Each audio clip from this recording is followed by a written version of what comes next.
Good evening. My name is Sarah Batchelor, for those of you who don't know me, although if you're watching this on my Facebook Live, you know who I am. I'm a teacher in the province of Alberta, and I sat down here in my car because my kid's at soccer. And actually, why am I still wearing my seatbelt? Because I've been sitting here for 15 minutes trying to make this video, and I get like 5 seconds in video, and I get like 5 seconds in, 30 seconds in, I decide I hate what I say, and I delete the thing. So I'm like, you know what? I'm just going to Facebook Live it. And what happens, comes out of my mouth, comes out of my mouth. So there's so many issues going on in the world of education right now. And if you've been paying attention to the news, you understand that perhaps, or maybe you've heard, that we've taken a strike vote and that we are willing to walk off the job or take further action like, what do they call it? Work to rule, whereas we only do stuff within contract hours. I'm a music teacher. So I first and foremost want to tell you that striking's awful. I've been out once before, and I wasn't full-time music back then, but we were out for 6 weeks back in my second year of teaching, and it was brutal. It was one of the worst experiences in my career, and it hurt me. It hurt me financially. It hurt my kids. It hurt my students. It hurt my program, because rebuilding after a hiatus isn't easy. Ask any band teacher after COVID. It's been a battle for the last couple of years. And I finally feel that we need to stop saying that it's because of COVID, because for the love of God, we've had 3 years, right? We are where we are. Let's just keep moving forward. I was lucky enough to step into a brand new band program right after COVID. And so I didn't have the same challenges that a lot of my other friends did. And I'm sorry for them, because it's really hard when you have a gap and then you have to rebuild afterwards. So it's terrible for our students. And some of our kids, I mean, I know academics are important, right? Because I've taught them and I have an education. I know it's important, but some of our kids don't come to school to learn to read. Some of them don't come to school for math, but they come to school for music class. They come to school for drama. They come to school for sports. They come to school for all those other things. Sometimes we're their safe place. I have kids in my program that really aren't very good musicians, but I am so glad they're in my program because they're my people and they need us and we need them. There are so many reasons that our programs are important. Going on strike hurts those kids. That's against everything I stand for. And yet here I am, and I voted yes to strike. That should tell you something. Educators like me who lose sleep on a daily basis over our students, and we know, even summer break makes me upset sometimes because I'm like, or are my kids going to be okay? Like, some of my kids don't go home to routine and safety, and I worry, right? And so striking and being away from my kids, it's hard. It's a hard decision. But I really feel we've been left with no other choice at this point.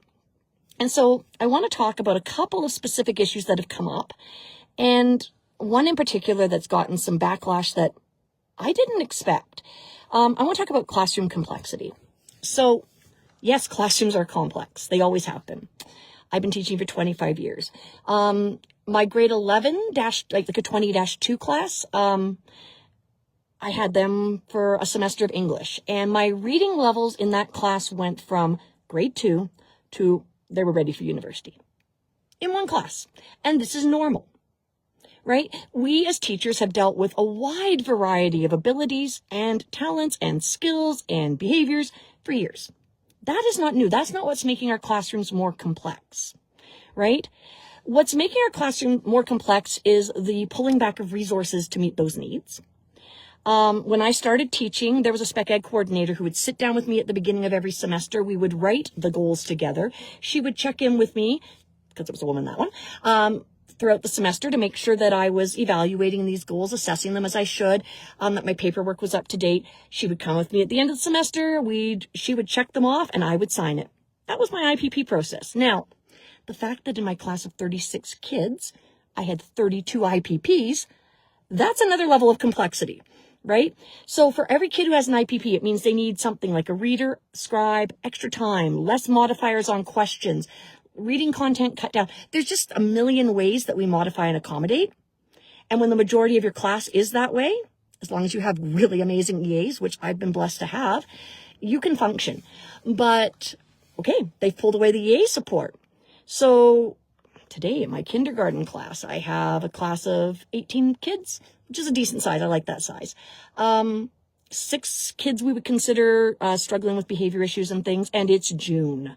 These children are dysregulated. So I spent 15 minutes a day trying to figure out whose sock it was. Because the new game was, I will take off my sock and I will hide it behind something. I don't know. Anyways, complexity. Without EAs, there's no teaching. I'm searching for socks. And in the high school level, without EAs, there's just kids I'm not getting to. Like, bottom line, there are students, and they tend to be the ones in the middle of the pack. My high-end kids, they could learn from reading a cereal box for the most part, right? Like, they benefit from teachers. But really, those self-motivated, higher-end kids, I don't worry about them too much. My lower-end kids and my kids with behaviors, which tend to be the same thing, because my behaviors, well, behaviors communication. And if you didn't know that, that sentence alone changed my life. Why did they do that? They don't know why, but we need to figure out, because we can't help them unless we figure out. A lot of kids would rather be, and pardon my language, I'll moderate a little. I'll call them sassholes. They would rather be sassholes than have people know they're struggling. And I get that. They'd rather be the funny kid than have people know they're struggling. Those kids get a lot of attention because they demand it. Well, good for them, because otherwise they'd be in the middle of the pack with my kids who are kind of getting by, kind of struggling, and I barely talk to them during the day. If I have an EA in the room, though, or two, which would be even better in an English classroom, right? I can move around. I can be with the kids. I can get to everybody in a class. There are days in a class of 34 to 36 where I would keep track of how many students I actually, said their name, made eye contact with, talked to, and I was averaging about 50%. And those are my good days. So the complexity of having a variety of levels in and of itself is a complexity. With support, it's manageable. Okay, so they've started to cut EA back. It's less and less all the time. The number of days I have to function without a second body in the room to support kids, even with severe behaviors, is amazing. You would not believe me. So that adds a level of complexity, lack of supports through the EAs. Then there's also the whole lack of supports as far as providing IPPs and goals and meeting those needs and deadlines. In my 25 years, the number one thing that's doubled, tripled, I don't even know how to talk about how much, is the paperwork, is the administrative end of my job, right? Having to do attendance. When you teach band, if you have grades 10, 11, and 12 together, that's 3 different classes you have to log into to do attendance every time you see these kids. There's just, they're little things, but when you add them all up, they're not little. Right? It's just getting bigger. So a lot more of that. The IPPs, when I first started, someone would sit down with me, help me write my goals. They would make sure I was checking them off. They would meet with me at the end of the semester to review my assessments, and then we would all sign the documents. Now teachers do all of that by themselves. Even a first-year teacher who's never written an IPP goal, right?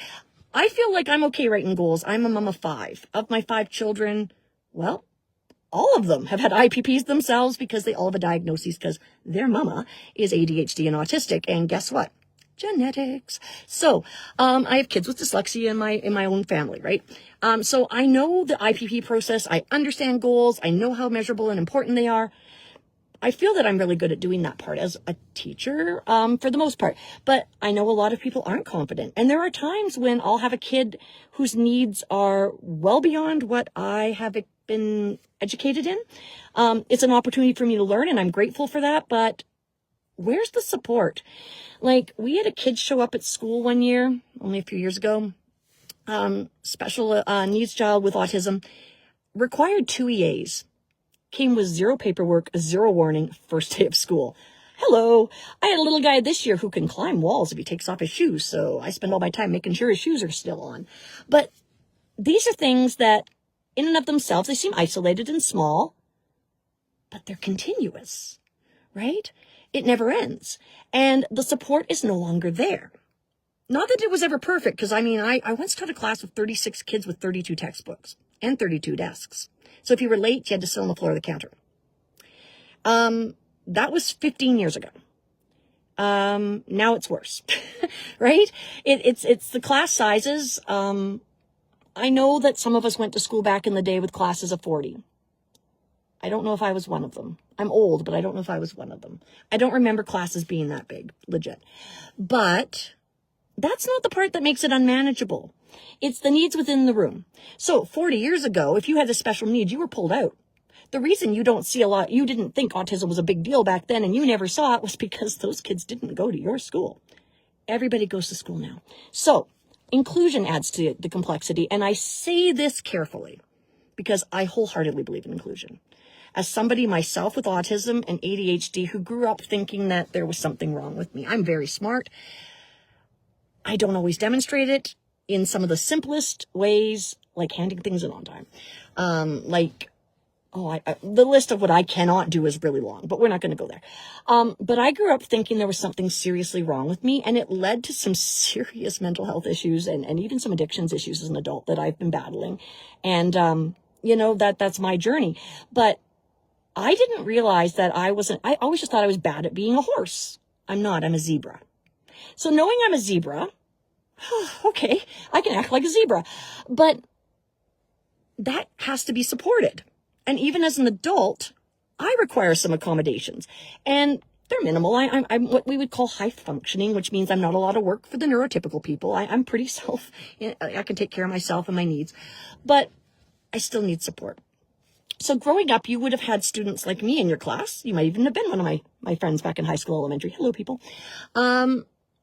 But I didn't have the support I needed, and people didn't realize that. And so they would berate me for being lazy and late and all of these things when it was just executive functioning that was dysfunctioning. I recently heard they're going to rename ADD and ADHD as executive functioning disorder, and that would make me very happy. Because I can sit still, just my brain doesn't stop moving. And I think it's a better way to describe it. But those sorts of complexities in our rooms have always been there, right? The high functioning humans, we've been there. The low functioning humans, higher needs individuals, they weren't in your classrooms. And when I started teaching, they weren't in my classroom, right? Not until about 15 years ago. And I was okay with that. And I am okay with that. My daughter was nonverbal, coming up through the school system. She speaks now. She calls me a vile wench when she's mad at me. Lovely. But there were times when her being a part of the room meant that nobody else was learning, right? Because her behavior, her meltdowns. And so I had to advocate for her to be pulled out of the room. So I'm 100% in favor of appropriate inclusion. Now, I happen to teach in a world music where I can pretty much adapt and motivate for everybody. And I've learned some really amazing things in the last 5 years that have made my room so much more neuroaffirming. And I'm very proud of that. I want to be that teacher. Well, not that I didn't have great teachers, but I want to be that person that I needed, back in the day. To say you're not broken. Parts of you don't work the way everybody else works. Some of us are MacBooks, some of us are Androids. Your brain's constantly scanning for Wi-Fi, and that's why you're exhausted. What can we do to help you learn? Right? So we've always had some of the high functioning kids in our rooms, but not so much the low. Now we have everybody. And that's fine with support. Okay? I don't care that I have reading levels that span from grade 2 to grade 11 in a grade 11 classroom when I have support. I don't care that I have a nonverbal child in my classroom when I have support. And it isn't because I don't know what to do. It's because I'm one human being. And the needs of that one individual are high enough that there's no way I can meet them and deal with anybody else. So as a teacher, one of my biggest guilts is the fact that I miss the kids in the middle. My high-end kids, they're flying away. They're doing great. My low-end kids, I'm in the trenches with them. And I'm kind of looking up over the edge and I'm like, hey, guys in the middle, you okay up there still? Hey, high-end people, you look back down at them, maybe give them a hand up. And then I'm back down in the trenches, right? It's with support, this works. With support, this is appropriate. The way we're doing it now isn't good for kids either, right? Like, I felt broken. And I still have to remind myself, like with affirmations and things, you know what? You're not broken. You're just different. It's okay. And I hear myself saying this out loud over and over and over to my students, and I'm starting to believe it myself, which is good and bad because now my voice is going to get louder. We're not broken. Teachers aren't broken either. We are just under supported. Another level of classroom complexity, and this isn't one I dealt with in the rural area so much. This is one I dealt with specifically moving to an urban area. And this is one that makes me really sad because I went into the comments section. We talk about classroom complexity, and the moment we talk about the number of students who speak languages other than English. Okay, so my grade 4s and 5s this year, let me tell you what I teach first. I teach K-8 band and music, and I see just under 600 students every 2 days. I have 20 classes of kids. 20. I've never had more than 15 in my whole career. This year, I have 20. That's complexity. But thankfully, it's all in my field, and like I have 4 sections of most classes, so I teach the same lesson for kill me in the planning. Assessment, it kills me. Doesn't kill me in the planning. Yeah, and by the way, sorry I haven't updated PowerSchool again. Though everyone already knows I haven't because I'm always behind in assessment. Add to that, in my grade 4s and 5s, so that's 8 classes of kids, I have 17 different languages spoken at home. My kindergarten class this year, I estimate 30% came in not speaking English fluently. Then add to the fact that these kids are newcomers, children of newcomers, and in order to feed and clothe their children, these parents are working multiple jobs. Who's taking care of the kids? The grandparents. Do they speak English? Not so much. That's okay. But it means that my students in my room, the only time they're getting English is with us in the school. That's a complexity. What makes my heart so sad and angry, we'll go there, is the comments about anti-immigration. This is not what we're talking about as teachers, at least I'm not. I believe that the diversity that these kids bring to our programs, our schools, our lives, our communities is beyond value. This year, my grade 4s and 5s, we made our concert together, and we chose music and things from our own cultures, and we brought them all in, and we learned to sing in different languages, and it was so rewarding. And, you know, when a kid says, can I sing happy birthday in Spanish, my special birthday song? And I say, yes. And then a hand comes up, can I do mine in Portuguese? Oh, please. And in French. And then I have a little guy, and he's like, I want to do it in a different language too. And I'm like, okay, dude, go for it. He hops up in a chair, he like perches, and he like stares us down. I'm like, what you doing, dude? He's like, I'm Spider-Manning it. Right? But he felt seen, and he wanted to feel seen. And there's so much value in that. Like when I was speaking about myself, not having a diagnosis, feeling like a failed horse, I didn't feel seen. I think kids with languages, it's the same thing. So acknowledging their cultures and learning about it, this is powerful. This is a great way to engage kids, to reach kids, to show them that the world is full of diversity, and that's a great thing. I get why you're saying, stop sending all the people. I live in Airdrie, Alberta. I believe the town has grown from 74 to 86,000 since I moved here in the year 2021. Our school went from 750 to 1,200 in the 5 years it's been open. Population growth is a complexity. Immigration reforms are probably something the government needs to be looking at.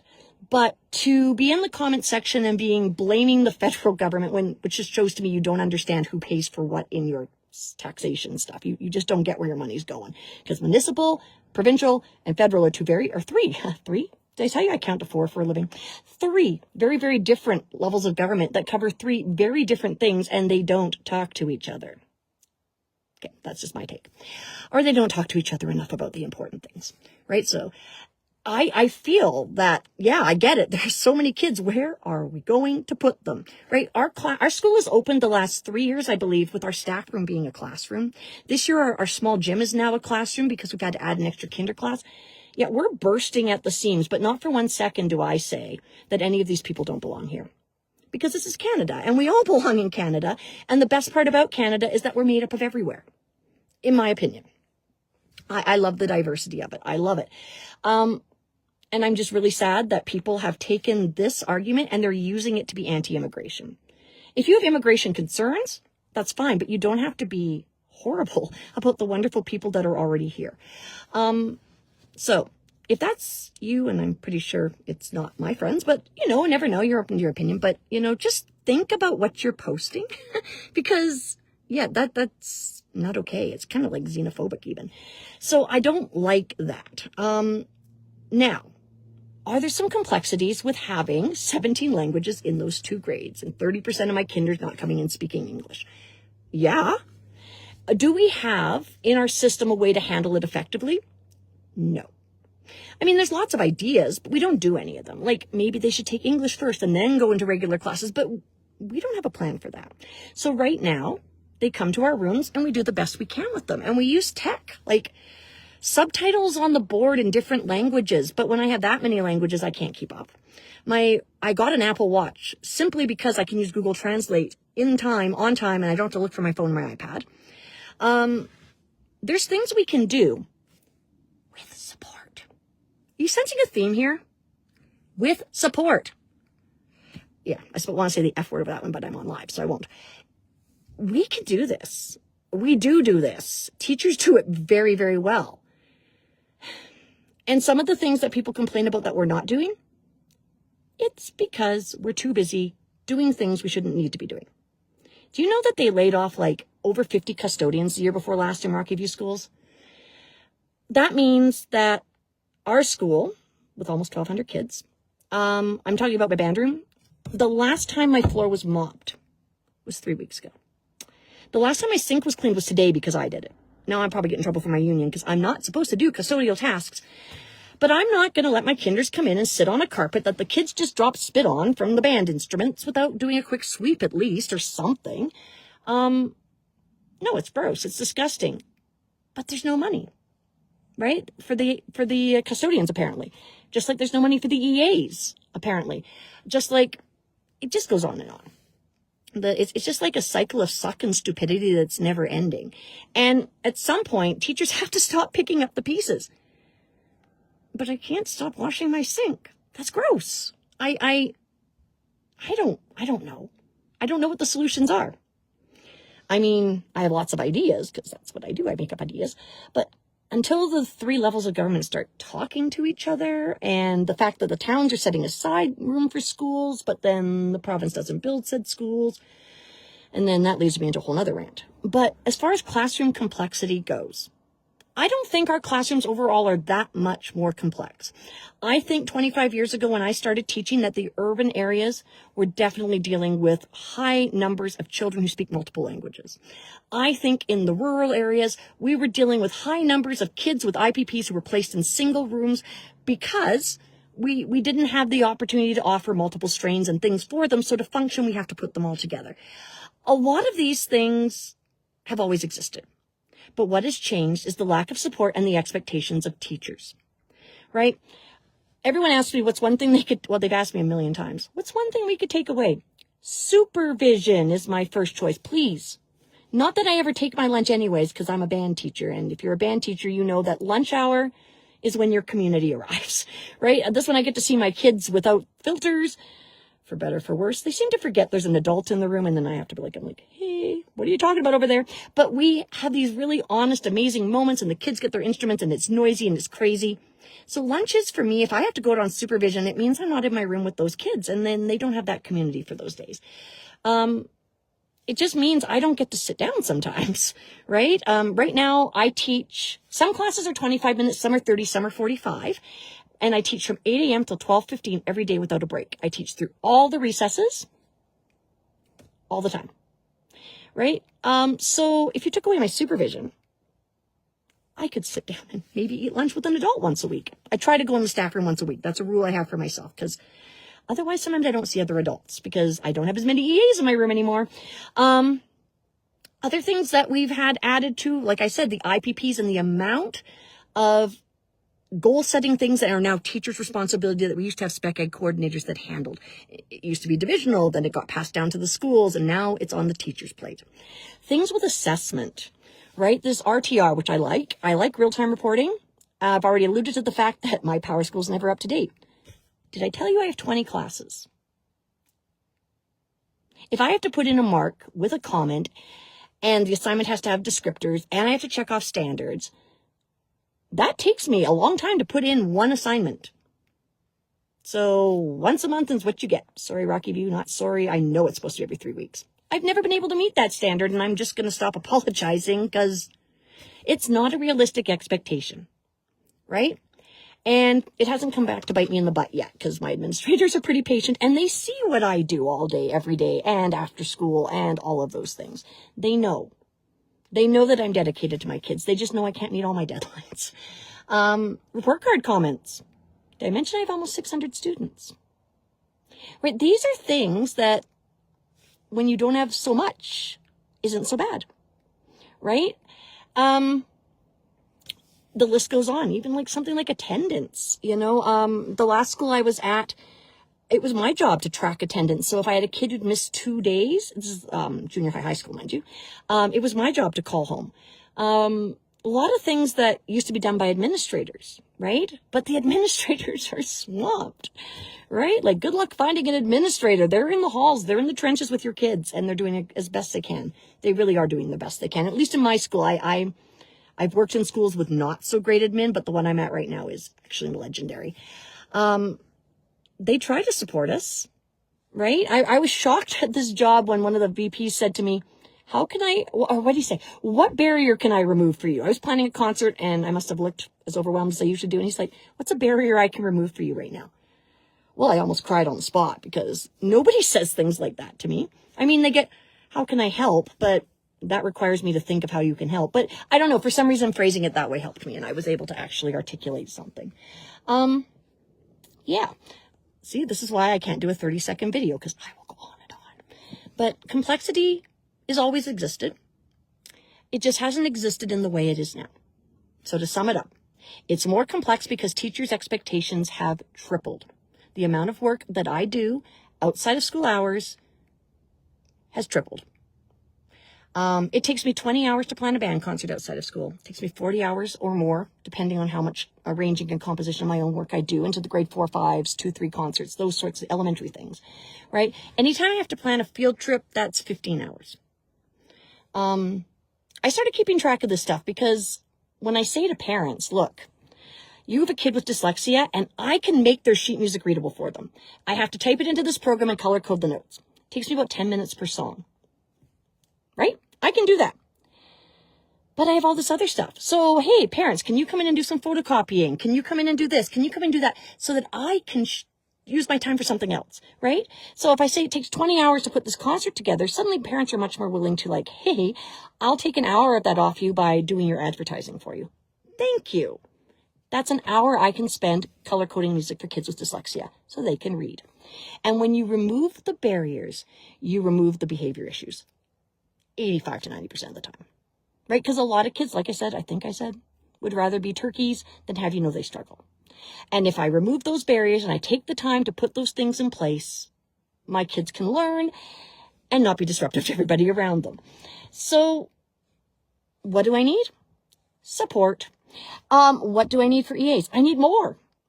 These are trained individuals and they deal with the worst behaviors and the most stressed out kids.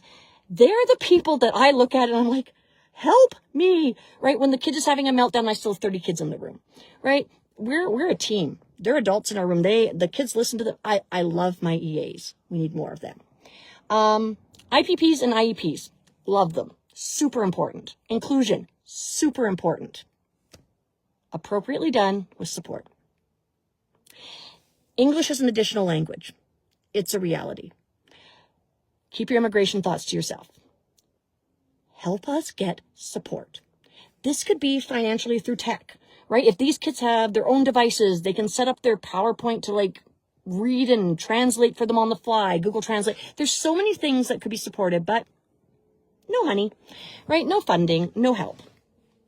I think we need to revisit how we deal with students who don't speak English first when they come to our classrooms. Like, I really just don't feel it's the kindest and best way that we're doing things.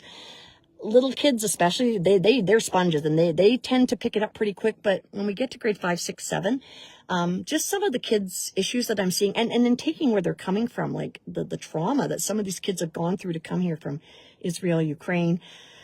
My students have seen things that no one should see. I know this.